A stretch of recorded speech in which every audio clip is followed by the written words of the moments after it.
Finally, meron na naman tayong bagong upload. So ito nga pala yung first documented long run natin this year.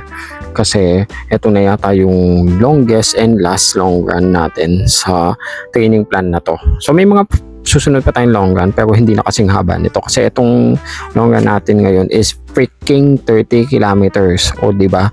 Tapos birthday pa ng nanay ko kahapon, which is February 7. So debut niya nun. I mean February 6 pala. So February 7 yung celebration. So basically busog na busog tayo, no, hanggang kinabukasan itong araw nga na to. Ang cons nito is hindi tayo gutom masyado. Tapos pinush ko tong long run.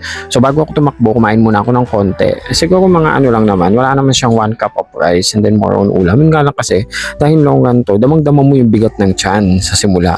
So ang pinush ko yata sa threads is 13 kilometers. Pero ang totoo guys, hanggang 16 kilometers talaga, nafe-feel ko to. Nang ina, di ba? So ayan, nandito na tayo sa CDC sa part na to. Medyo marami tayong classmate itong araw na to, nakakatuwa. Almost half. CDC, tagal ng 15 kilometers, putang ina. Hold down walk. Linggo kasi ngayon kaya bagal ng oras. Ayan, bagal din natin.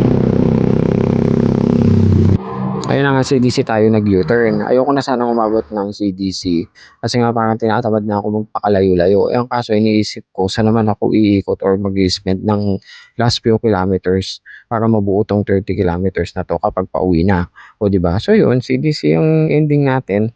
Ayan nga dito, buti pauwi na tayo at yun ang lesson learned natin, no, na hawaliin natin mag-fuel on time, lalong-lalo na kapag may long run tayo. Kasi hindi mo man siya mararamdaman sa una or pwedeng maramdaman mo na siya una, ang ending yan is mas masakit kapag kalagitnaan ka na hanggang patapos ka na. Sobrang bigat.